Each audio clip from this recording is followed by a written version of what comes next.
VMX girls po, ano daw po kayo mas mahirap? Magpa-sexy daw po ba or magpatawa? Who wants to answer? Sige. Who wants to answer po or for everybody? Miss the VMX girls. For everyone. Okay. Sige.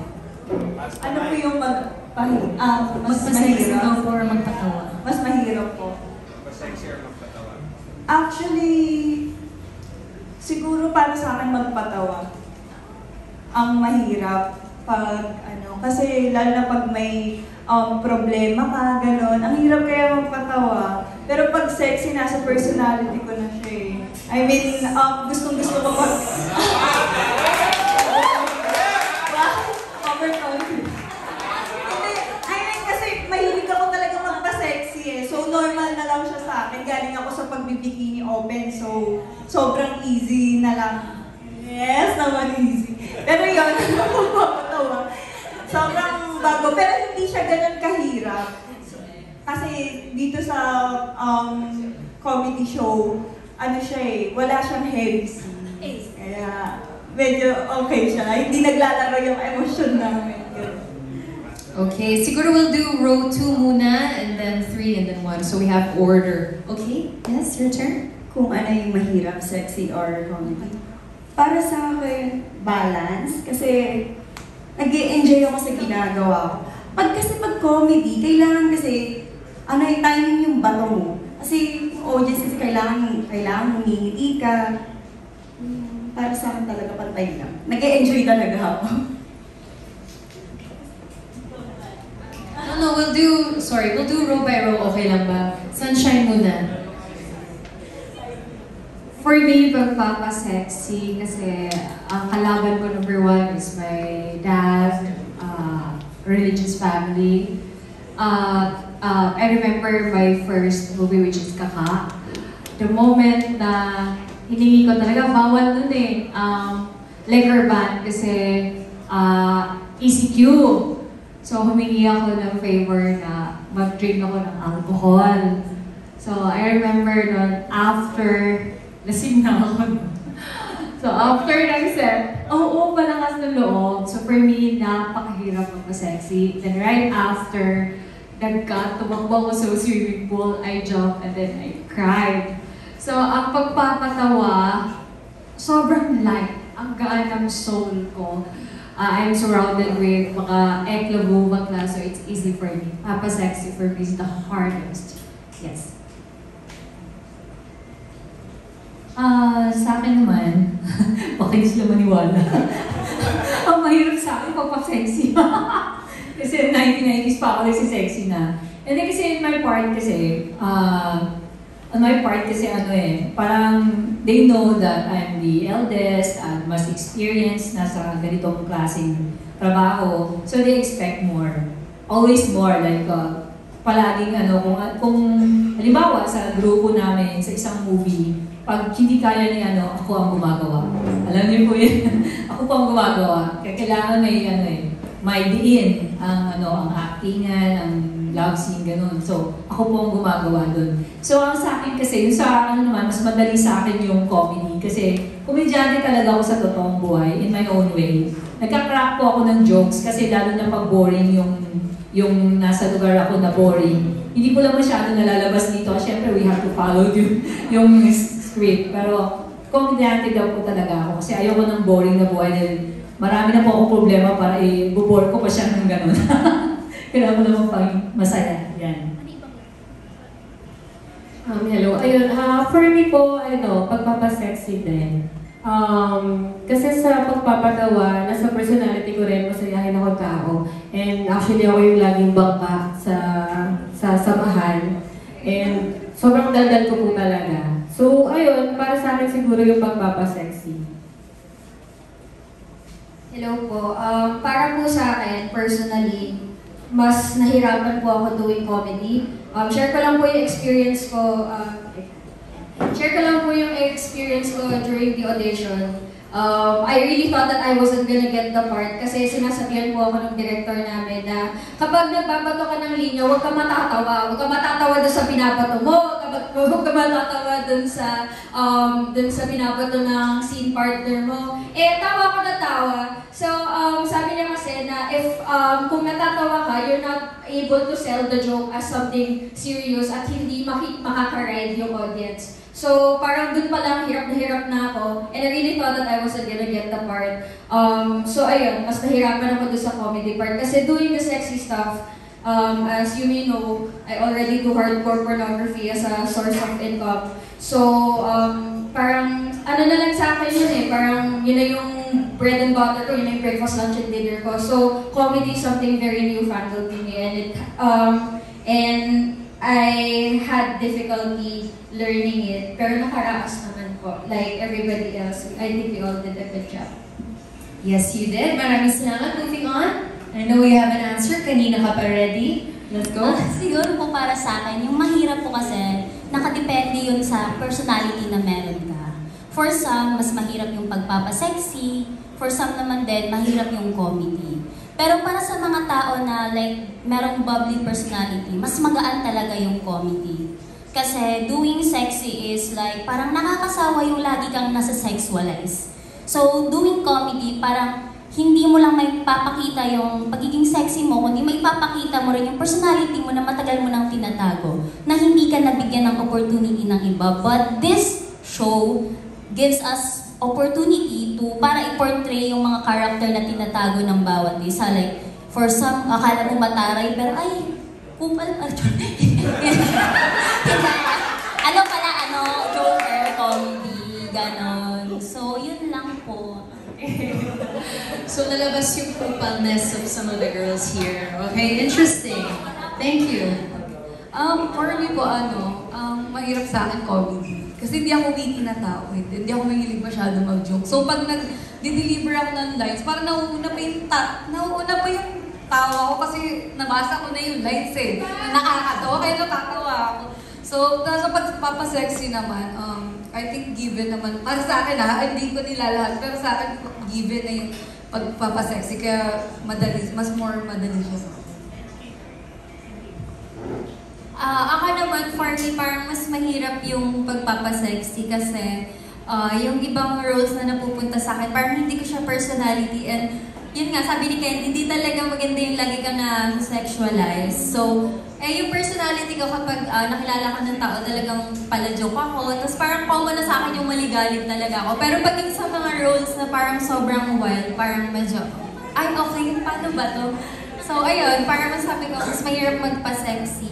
So, kailangan mo munang matutunan mo rin siya. And syempre, natutunan ko din sa mga ibang girls here. Ayun. Thank you! Ayun. Para po sa akin, mas mahirap magpatawa. Kasi ako po kasi yung tipo ng tao na gusto ko mag-isa lang ako. So, parang mahirap po sa akin para makipag-usap sa iba, ganyan, makipag-communicate po sa kanila. Yung magpa-sexy naman po, mas okay po siya sa akin kasi when I was 18, nagpo-photoshoot na rin po ako ng mga sexy shoots. So, mas mahirap po sa akin magpatawa. Hello po. Para sa akin, balance lang sila kasi ako, kaya nga pumasok ako sa Viva kasi sanay na din ako mag-ubad-ubad and mahilig din ako magpatawa. And yun,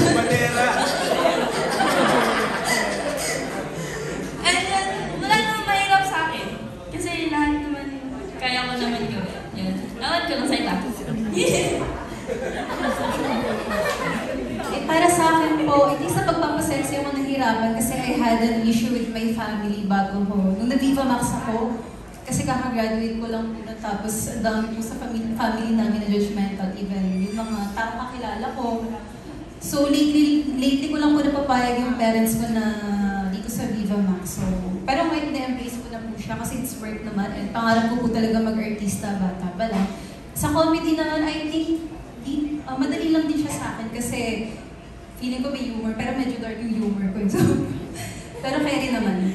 Tapos, ayun po. Tapos parang, I think maganda po siyang transition for us kasi masyadong seryoso po yung sa sexy and drama. Unlike po sa comedy na parang mas light, mas fun. So parang break siya for us. Siyempre, yun ka nga, Char. Ito akin kasi yung pagpapatawa. Kasi usually, timings, kailangan ng timings dyan. Tapos, syempre, di mo alam kung matatawa yung tao. Pero siguro, alam ko naman sexy. So, mas madali siya Mas madali sa akin magpa-sexy. yung sexy. Kasi depende sa akin kung alin dyan ang sexy sa akin. Diba? Yun. Yun lang po. Maraming salamat po. Thank you. Personally, first of all, joke lang. Hindi po talaga ako nahihirapan magpa-sexy kahit nakikita niyo akong demure. Kasi as an actor, gusto ko talagang ikutin lahat ng genre na pwede kong i-take lahat ng opportunity dumadating. Nahirapan po talaga ako sa comedy kasi from theater, kahit po when I started in Viva, puro heavy drama po talaga ako. And I believe, dun po talaga ako komportable and nag-excel. Pero surprisingly, nagtuloy-tuloy nga po last year yung comedy ko. And kaya din po ako natawagan sa Woman. I-share ko lang din po is dahil po dun sa patikim-tikim. So I think this year nga din baka nakakalimutan na nilang pang drama po ako talaga. Dagdag ko lang, si Chloe, baka hindi niyo alam. Ano ba, reservist ka na ba? Or kwento mo naman ba? Graduate na. Last week po, natapos ko po yung training ko sa Philippine Army Reservist. At Diba? sobrang proud po ako sa journey yun kasi walang shortcut po yun talagang tumira ko sa campo for 50 days. Sinabuhay namin yung buhay ng sundalo hanggang sa namundok kami and all. At sa katunayan, ang first patch ko po ang Reserve Battalion. So, wag naman po sana, pero pag nagkagera, isa po ako talaga sa lalaban para sa bayan. Thank you. Si Chloe ay nag-graduate na bilang reservist. Si Jenna naman nag-graduate na bilang receptionist. Sumagot ka na, di ba? Si Denise. Hi, Denise. Hello po. Ay, hindi pa. Sige. Sa akin po mahirap yung pagpapasexy actually. Kasi napapagulat siya talaga. Kahit ako nagulat din ako sa sarili ko na kaya ko magpasexy. Pero mahirap po sa akin ang pagpapasexy. Kasi natural ko na talagang personality yung makulit. So thankful po ako sa mga boss namin. Maraming salamat kasi binigyan niyo kami ng opportunity para mailabas yung iba naming personality. Through this show, this Wow Mani, na ilabas namin yung personality namin na makulit, bubbly. Aside from being a sexy star, we can do comedy din po. Ayun, so mahirap po sa akin pagpapasexy, mukha lang hindi. Yun po, thank you po. Ayun, sa akin po. Mahirap po Sexy po ba? Wait lang, natuyo yung laway ko. For me, in my opinion, para po sa akin, mas mahirap pa rin yung magpa-sexy. And syempre, yung sa pagpapatawa, parang normal na naman po yun sa akin. Hindi lang po halata, medyo na-judge ako na di ako funny. Pero funny po talaga ako, di ba Chloe? Funny po talaga ako, alam po ni Chloe yan. And sa pagpapasexy, nahihirapan po ako kasi yung build ng katawan ko. Wala kasi yung jogging hindi, pag ano po talaga, hindi mukhang sexy yung katawan ko. Yung mga pictures ko po talaga, naka-angulo po talaga lahat yun. Kung makikita niyo po yung katawan ko, hindi po siya sexy talaga. So yung pinakamahirap po sa akin, magmukhang sexy. Tamang angulo lang. Thank you po. I think naman lahat ng tao may funny side eh. Pero yung iba, niche lang yung audience nung jokes mo, di ba? Okay, Zara. Ako kasi sometimes ganun eh. Okay, Zara. Nasagot na po ata nila lahat. And then, for me po, masaya po talaga ako na may comedy. Kasi po, ako sobrang bubbly ko po as a person. Sobrang makulit po ako. Hindi lang po halata sa suot ko ngayon na may pa-pek short. Pero masaya. Ay, sorry. Ay, hala. Pwede ba yun? Edit nyo na lang po. Ayun po, masaya po kami kasi nailabas po namin yung, lalo na yung mga makukulit na VMX dito. Sobrang masaya kami. Sobrang madali po sa amin.